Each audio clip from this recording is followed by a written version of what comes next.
6 Points of Sadness. 6 Points of Sadness. It's not what this show is called. This show is called Switching Reels. Yes, it is. This is Trenton. This is Connor. Yeah, and we are your hosts. Yes. For better or for worse. Beautiful, small room. Yes. I love it. So, I didn't ask you last week if you had seen this week's movie. Yeah, you did not. It's the only week's movie so far that I have seen. Yes. So this week we watched The Dark Knight. Yep. Classic. And I realized that we had talked about doing a format that we didn't do here. Oh, which is what we're gonna do. When a movie is a part of a series. Yeah. Oh, we were gonna watch the first one. Yeah. So we'll have to go and plan it out. Yeah. I think. Yeah, probably a little bit. This one I don't think is as big a deal. Because there are a few things where if you... I think it also matters more if one of us hasn't seen it. Yeah, up to that's true. I've seen all the Batmans. So right. Yeah, and that's why it didn't even come into my... No, not even think about it. Yeah. But not apparently everyone has seen all the Batmans. Right, yeah. But in fairness, they shouldn't be watching our podcast or listening to our podcast if they haven't seen the movies. People like my wife are going to be listening to this podcast. That's fair. Oh yeah, spoilers for The Dark Knight. Yeah. Batman The Dark Knight. Yeah. But that's the thing. We have very spoiler. Very spoiler. High spoiler. High spoiler. Concentration. I feel like concentration is the best word, but I can't find another word for it. All right. So let's get started with our questions. Absolutely. Very initial reactions, score out of 10. Again, we've both seen this. Yeah, no. So but it has been a hot sec. There are some plot points that I had completely forgotten. Mm-hmm. Can't forget Heath Ledger though. Goodness gracious. Oh no. So very initial reactions. I say so. Liking it, it's absolutely a 10. It just carries you through the entire thing, and it's very nice. Yeah. Technical, I'd say it's actually closer to a 9. There's some pacing things in it where I'm like, you never stop. You don't breathe the entire movie. Yeah. Essentially. I don't have a problem with that, though. Yeah, and most of the time, I don't either, but I like having some time to think for a second and, let it sink in, which I guess is actually, seems like that's just not what this movie wanted, which is absolutely valid, too. Like I said, 10 out of enjoyment. Yeah. It does good by me there, for sure. Yeah. I would say that this is...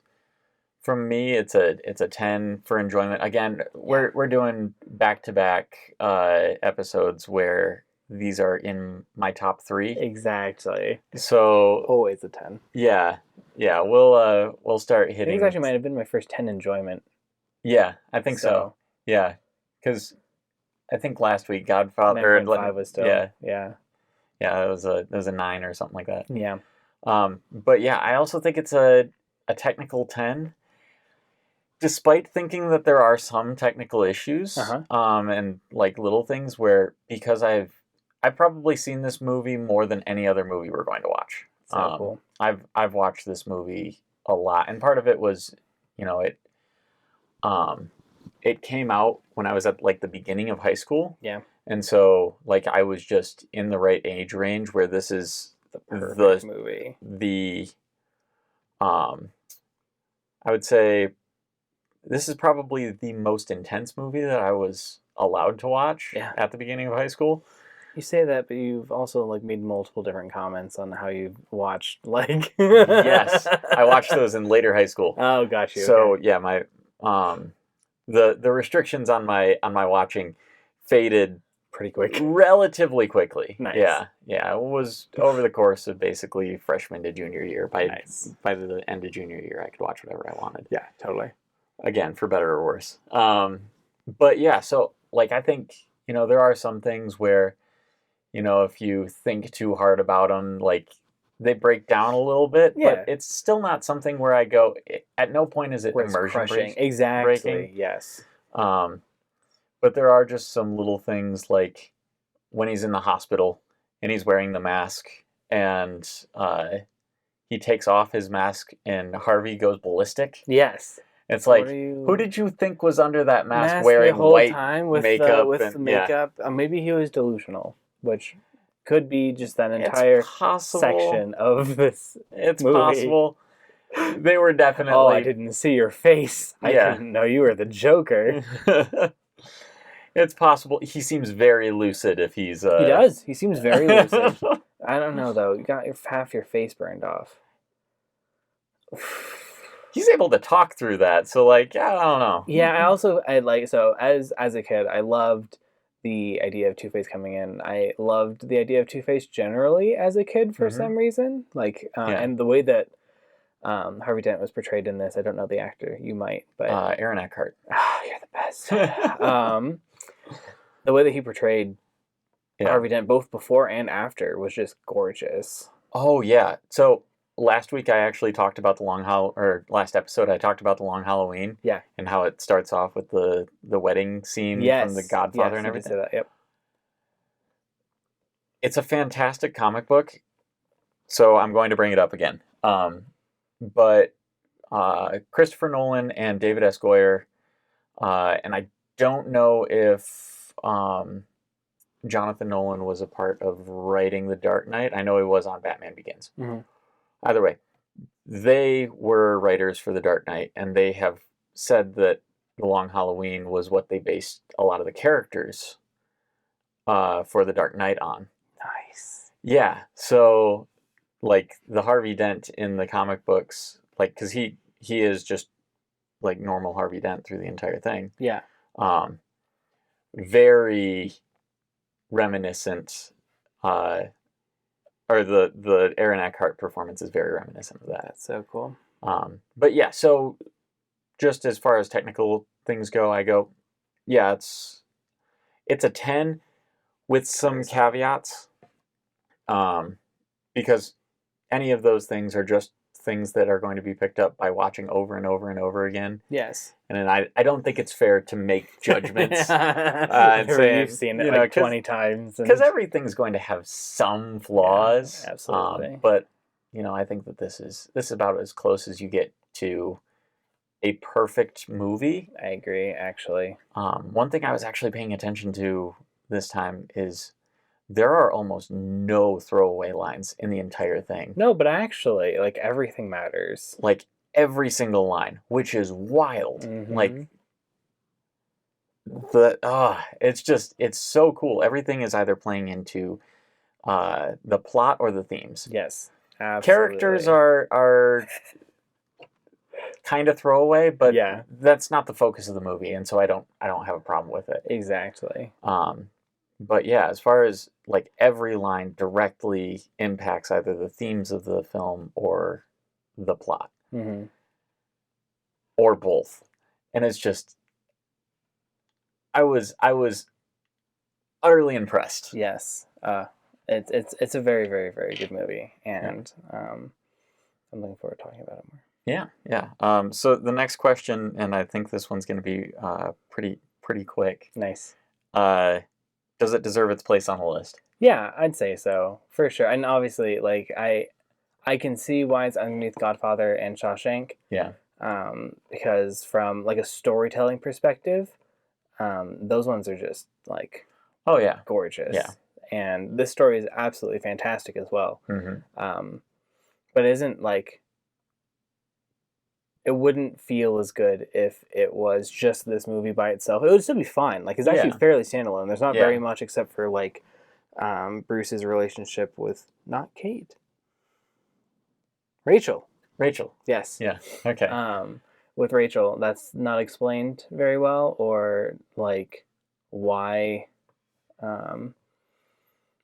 Fox is doing the stuff that he's doing. Yeah. Yeah, they don't explain the relationships with Rachel, Lucius. That's about it. Yeah, really close. Also, like, Commissioner Gordon. Oh, Commissioner Gordon and the Batman relationship is also not super well explored. But even with, like, that particular one, I give them a little bit of a pass as well, because I'm like, again, and this is assuming that they wanted to make it a standalone. Exactly, which they didn't. But the relationship with Commissioner Gordon and Batman is just kind of established in the comic books. Yeah, exactly. And like even someone who hasn't read the comics still kind of understands that. Exactly. Like if you've engaged with any sort of Batman media since the 1960s, I have strong feelings about the show, and they're not positive. Yeah. I liked watching some of the show as a kid. You don't see Robin in any of the movie adaptations. Yeah, that's true. It's true. Well, you do. It's just not any of the good ones. Oh, good. Yeah. Oh, that's true. There's the Mr. Freeze one. Yep. Batman and Robin. Oh, that was so good. And controversial opinion on this one, I actually do kind of have a soft place in my heart for Batman Forever.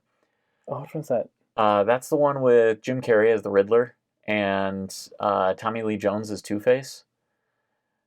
And it is about as campy as you can get with Batman, and I will still enjoy.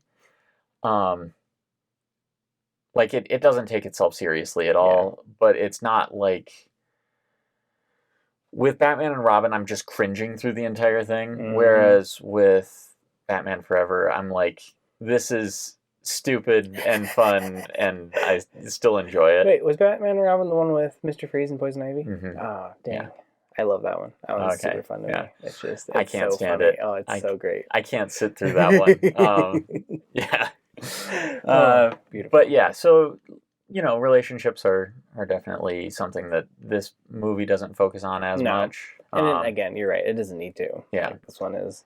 It's very plot driven, but I think and also theme driven, very much so. Yeah, and I think it's one of the only films that can do that. They did a really good job with it. I was really surprised. Like they counted on the fact that you knew what Batman was. Right. Yeah. Like they didn't do any sort of reintroduction or anything like that. They used a lot of the screen time and the movie exploring themes. Yeah. Of like. Heroism of heroism and vigilantism and right and wrong and morality. Like it's super cool. Yeah.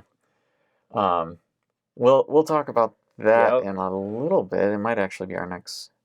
No, we got one more. Standout scenes. So I did not know that. I could have sworn that the you either die a hero or you live long enough to see yourself become the villain was much older than The Dark Knight. I could have sworn it was. It's what, 2022 now? Yeah. So it's been out 15 years? 14 years, yeah. Oh my gosh. Yeah, so it's had some time. I was really hoping I was overestimating with the guess there. Yep. Yeah, no. It came out in 2008. Wow. So. Oh yeah, 14 years. That's insane. So a significant amount of time, long enough that I would say, we can... That's insane. That's still crazy, though. Like, you don't have sayings that are that pervasive come up very often, I feel like. Like, that's everywhere. This is a completely different can of worms, and so I don't want to go too far off on a tangent with it, but I would say with meme culture becoming as prevalent as it is today, and things are going to feel more prevalent. The rise of it in that late aughts, early 10s. Yes. I think being that prevalent is not... That's a very good point. Oh, 2008 was right after the housing crisis. Yeah. That's crazy as well. Yeah, weirdly, I remember them as connected. Batman, super the Dark weird. Knight caused the housing crisis. No. Correlation. No, I do kind of see them like... I remember really wanting to see it in the theater, and my family didn't go to the theater all that often, but if there was something that I was like, I really want to see this, I usually could convince my parents, like, hey, I only do this at that time like 2 times a year. Exactly. And look at you now. Yeah. Oh, now is nothing compared to what I was in early film college. Yeah.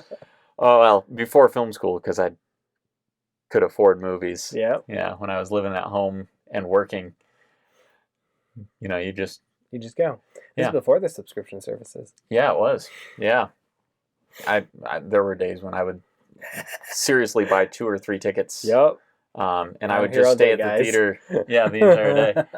And I'd That's fantastic. The best part was walking through the hallway behind the ticket taker and just going, here you go. Here you go. Here's the one to the next movie I'm going to watch. So you know, I did buy them. I did watch some bad movies doing that. I can imagine. Yeah. Goes. But yeah, as far as standout scenes, one thing that's hard for me about this one is kind of picking out those scenes. Absolutely. Because I've watched the movie so many times at this point, yeah.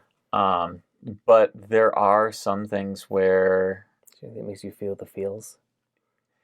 Not really anymore. And that's sad to me. Yeah. But there are certain things that knowing the backstory and that kind of thing definitely help with some stuff. So, for example, the hospital scene. Yes. When Joker is walking out and the bomb doesn't go off. Yep. And this. So that explosion was supposed to be delayed. But and mind you, this was all one event. So all of those explosions and everything, because they were all practical effects, they had one chance. Yep. And he improvises his reaction. Like he's just supposed to walk out, walk on the bus, everything's supposed to explode. Yeah. Right? And that's just supposed to be a little bit delayed. How it goes. He walks out of the hospital, improvises this fiddling with the detonator scene. Which makes it. Right, yeah. It makes it so well. Right. Oh my gosh. Knowing that he only has one take, because they can't put the hospital back up. Together. What are you going to do? An old candy factory that was scheduled for demolition. You guys will buy it from you. Well, basically, they just had to buy the ability to decorate it before it exploded. But yeah, so like he improvised that scene, and that's wild to me. And every time I watch it, I have a little bit of a greater appreciation just for the man's acting chops. Yeah, absolutely. And the boldness. Yeah, like absolutely. That is, to not tell anybody that this is what you're going to do. But yeah, Heath Ledger's performance is fantastic. I think Aaron Eckhart's gets overlooked a lot in this. As well as Gary Oldman's. But I think he's going to be overlooked in any movie that he's in. Because he's just there. He is a character. Well, he's like there's... For me, I think any praise that he gets isn't enough. So, you know. He still overlooked. Yeah. 16 Emmys, one movie. Still overlooked. Yeah.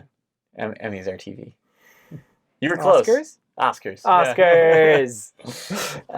He may have won for Finest Hour, which was not a great movie, but an excellent performance. That's what you were saying. Did I tell you about that? Okay. Yeah. Winston Churchill. It would have believed it, except for the fact that he's not cursing enough. Yes. But yeah, so like all of the I think the side characters have really great performances. And I have no bad things to say about him, but I think that the exception here with like these side characters is Morgan Freeman's character as Lucius Fox. Because Lucius, as much as I like him, he's kind of a one-note character. He is. He does one thing. Or does one thing. Yeah. One asterisk thing. He's also the CEO, essentially. So. Yeah. So, like, I don't think that he brought a bad performance, but I just don't think it was standout because the role didn't call for a standout performance. Absolutely. I do feel that the Lucian character made it very cool to me because it was a Batman iteration where Batman wasn't a jack of every single trade. He was a jack of I can hit things really well, generally strategize, and detective pretty well. Yeah. But tech, I'm going to give to someone else, which I thought was really, really cool. But that's just props to the whole series. Absolutely. Like, I think they, and I would say his Lucius Fox is a better character in the first movie. Absolutely. Lucius Fox is great in the first movie. Yeah. And so I think, just we need to go watch Batman Begins.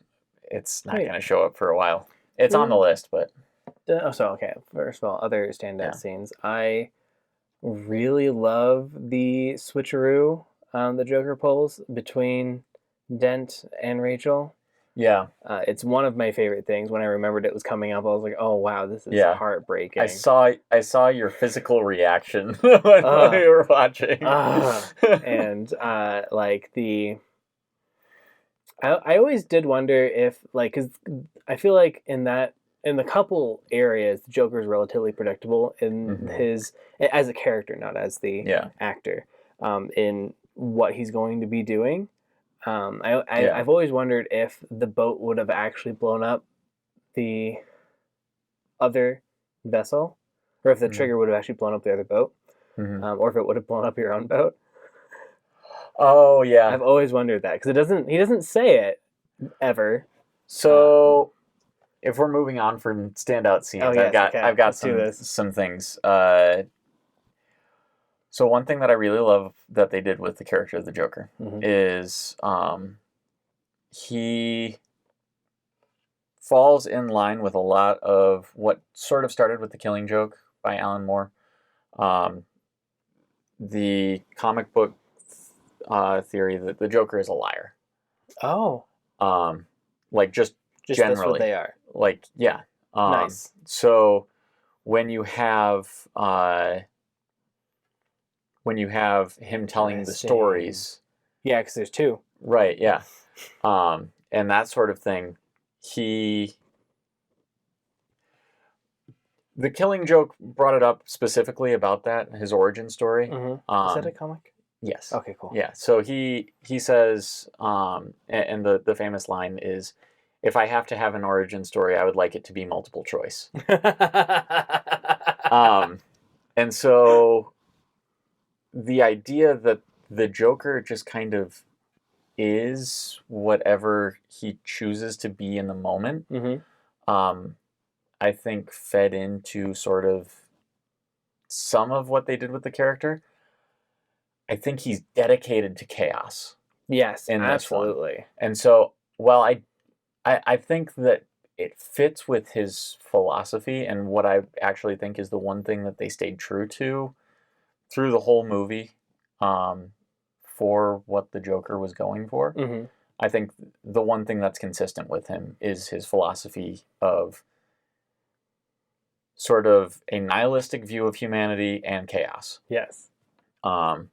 And so I definitely believe that the triggers would have blown up the other boats. Nice. Despite the fact that he's a liar and unpredictable. Yeah. I do think that he told them the truth about that because he honestly thought that they would. Yeah, thought they would. Yeah. Now, I don't believe that he would actually let the other boat go. Yeah, and I think they would have blown that one up, and he would have been like, okay, cool. I proved my point. Now you're dead. Yeah, exactly. But yeah. If it blew up both boats. Another option. Yeah. All the triggers do the exact same thing. Yeah. Could also work. I feel like that theory also works really well because he doesn't have a background that they can find. Like they spend a good 10-15 seconds saying, hey, nope, we can't find him anywhere. Yeah. This guy is completely anonymous. Yeah. And so he can do whatever he wants with his own story. Right, yeah. And that was an intentional choice. There's no question about that. But yeah, so I like a lot of the things that they did with the Joker in this. I think he is a flawless villain thematically. Completely agree. And one of the things that I find really interesting is there's all these theories about like his plan and all that kind of stuff, even after he's talking about like, hey, I don't have a plan, I just do things. And it's like, okay, you definitely, some of the stuff definitely requires some planning. There's a counter here somewhere. but I don't think that he plans out everything. Yeah, I agree. And that's one thing, because everybody has kind of that has taken that the opposite position.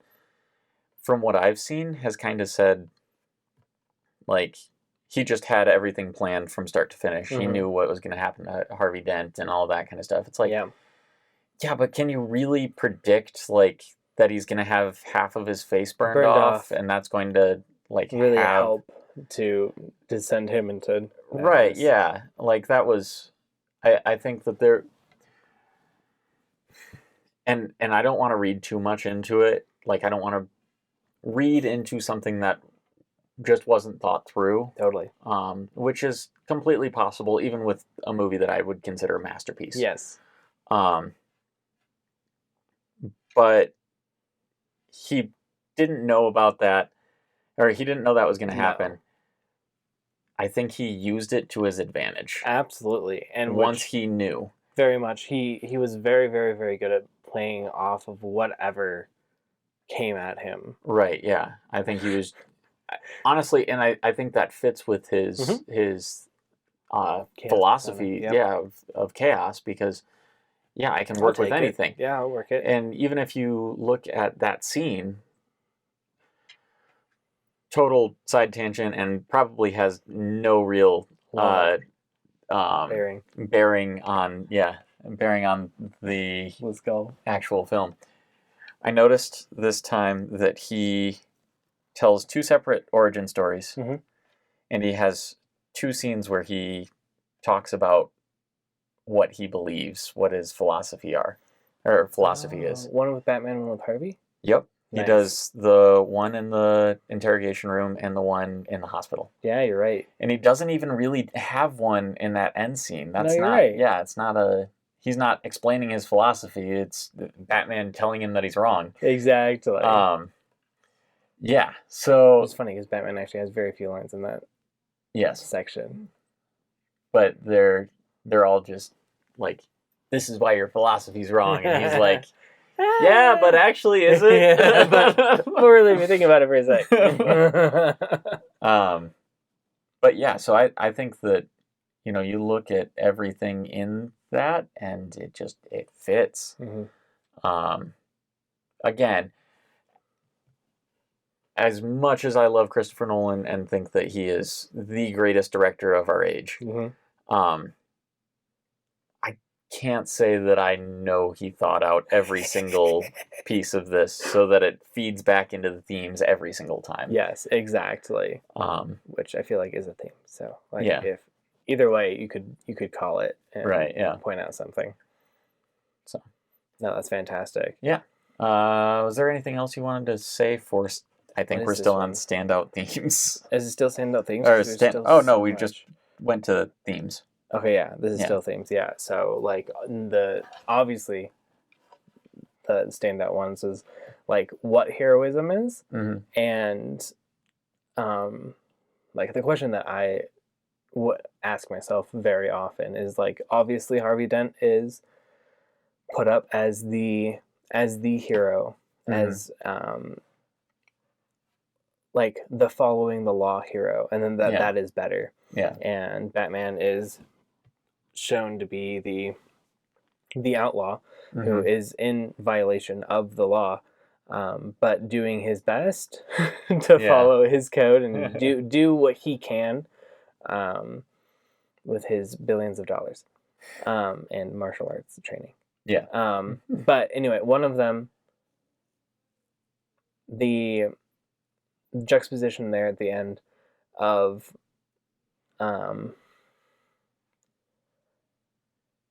heroism, or the concept of heroism, but at the price of a loss of integrity, is so interesting to me. So there are a few things here, and I want to address what you just said. I also just wanted to make a small note. Please. I noticed this time that Batman is repeatedly said to not be a hero. Yes. And it's not just once or twice. No, I think it happens at least 4 times. Yeah. At least 4, not more. Like yeah, and so I'm not entirely sure what to make of that. That being said, in relation to what you were talking about, Christopher Nolan actually has a series of movies that all kind of come back to the same conclusion as this one, which is, I think he's fascinated by the idea of the noble lie. Yeah. Yes. And I mean, this one ends with it. Other movies that we haven't watched yet end with it. Nice. Cool. Awesome. And yeah, so like it's very interesting to kind of see. And I don't know if he necessarily believes that the noble lie is right, yeah, or wrong, but it wouldn't surprise me if it is sort of a pragmatic thing where he goes, the noble lie isn't necessarily right, but it's better than the alternative of, in this case, letting all of the work that they had done go to waste. Yeah, and it feels very egalitarian. Not egalitarian. What's the one that is focusing on the benefit of larger society? I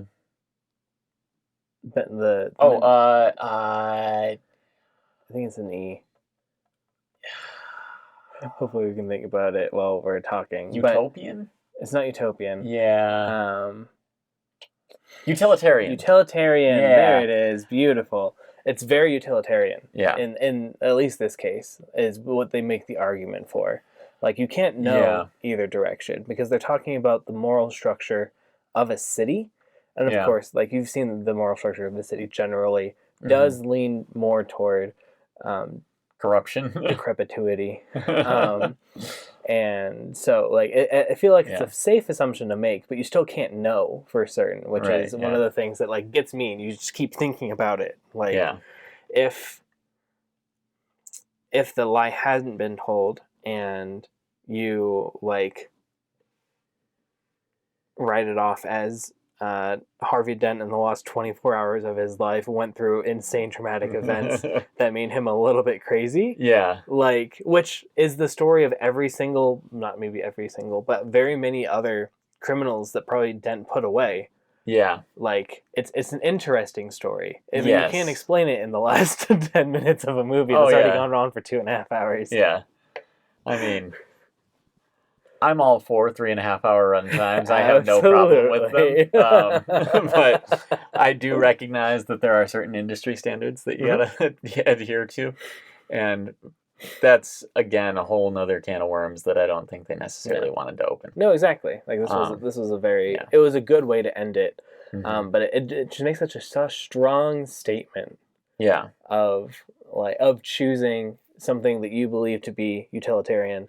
Yeah. And like for the good of society and making that decision for society, which like is maybe also a strange juxtaposition because that was nearly the same decision that the boats had, that the ferries had. Yes. Is a like sacrifice some for the good of others. Right. Yeah.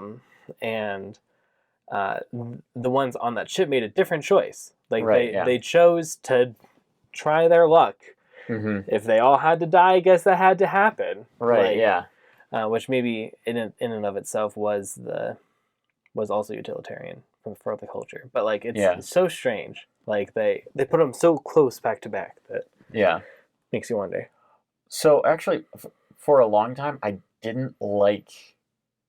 It's not that I disliked it. I guess it was not my favorite thing that so much time was used for Two-Face's story. Really? This time, I still felt like the same amount of time approximately was dedicated to it. I appreciated it a lot more this time, where I watched through it and I went, so many of these themes kind of balance on him being in here. Yes. It doesn't actually take away from the Joker story, and it doesn't even what I always thought it was the culmination of the Joker's plan, and so it was important for that. Yeah. But recognizing how many of the themes surrounding heroism and surrounding the idea of the noble lie and surrounding choice is a huge one. Morality and choice. Very much morality and choice. Like oof. And like it's a lot of what stories come down to also. Like that's the pinnacle of Shawshank. And I would say a lot of the very top movies are, because I think it's a fundamental thing. Yeah. No one can disagree with that. Yeah. If you like really think about it, if you are truly introspective, in my opinion, you can't disagree with the fact that everything bad or good that happens around you was the choice of something else, like of someone else. Generally, maybe not Earth or you exactly. Like you are making your choices at every moment of every second. Yeah, there are very few things that are not dictated by choice. Yeah. Again, earthquakes, volcanoes. Physics, yeah. Natural laws aside, until we can change those two. But yeah.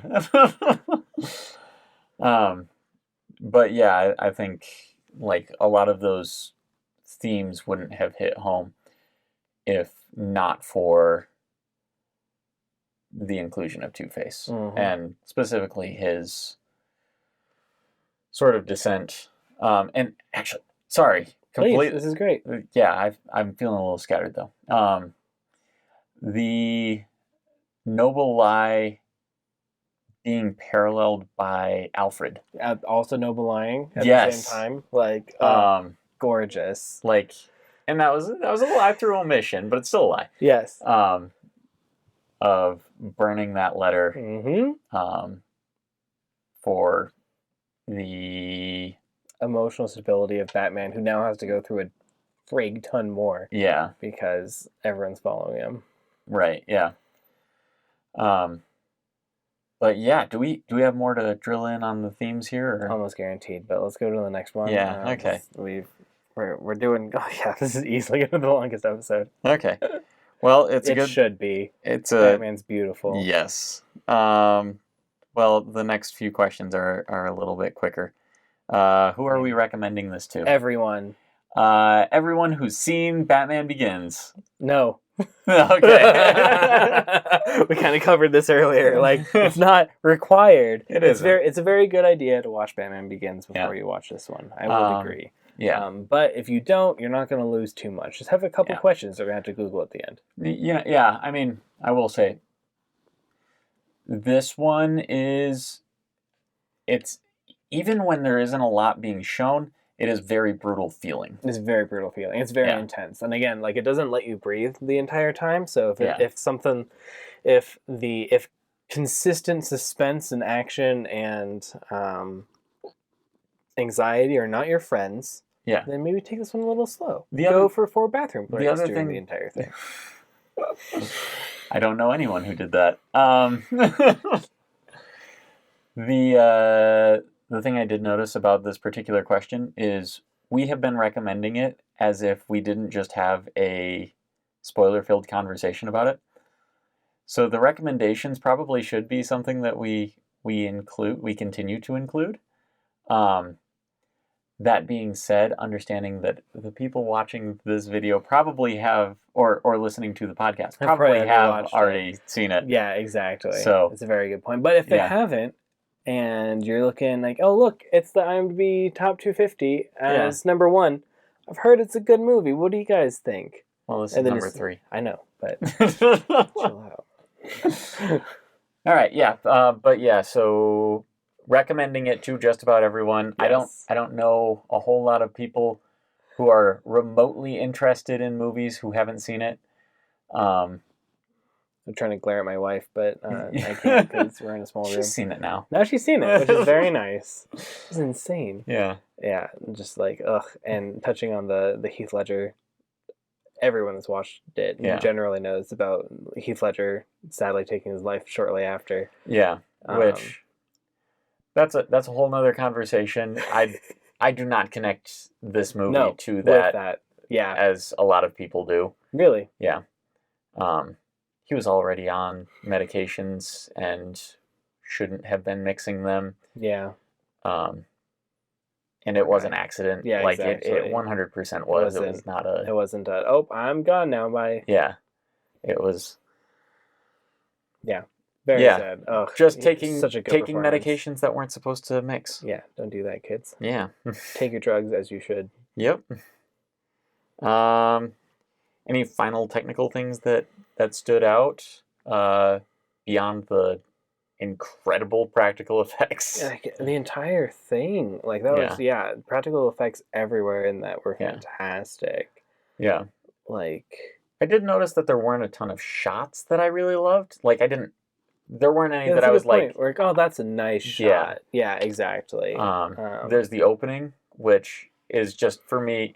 I don't know if it's just for me or if the shot is actually that good, but it feels iconic to me. It's a very, very good shot. Absolutely. And you get some pretty good city lines. Yeah. There's a lot of establishing shots in this as well, I noticed. Yes. The one in Hong Kong, I was like, oh, well. Yeah. There's two of them in Hong Kong. Yeah, you're right. That's a good point. There's one at night also. Yeah. I like the one in the day. That one's really good. Day one's better because you got the blue ocean in the background. Also, Alfred being like, hey, I know the perfect alibi for leaving, and then also complaining as soon as Bruce has to leave is just fantastic. That was very funny. If you can tell me the Russian for apply your own bloody suntan lotion. All right. And then final question. Oh, wait. Yeah. Final question. Have you seen next week's film before? We're watching Godfather Part 2. Yeah, I've seen that. Yeah? No, I've not seen that. Yeah, I figured.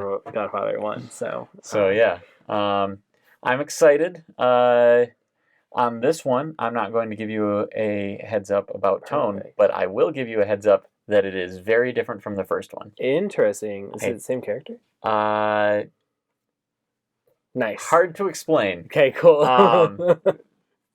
People who have seen this already know that why I'm saying it that way. Yeah, but absolutely. It's just a very different movie. Have you seen Mickey Blue Eyes? Sorry? Have you seen Mickey Blue Eyes? No, I haven't. It's an awful but very fun mobster parody. Okay. That has Hugh Grant in it. And I love Hugh Grant a lot. Okay. But it was just in any movie. Very good. Yeah. But it ripped off so much, and I loved it. So good. Did you watch it recently? Yeah. Oh, okay. Last Sunday, 2 Sundays ago. Oh, okay, gotcha. Something like that. Yeah, I would recommend. I think you'd love it. Okay. I don't know. There are certain movies that just hit me a little different, and I will enjoy them regardless of how good they are. They're rare, but they exist. Yeah. That's fantastic. Yeah. I do have one question for you, though. How do we end this?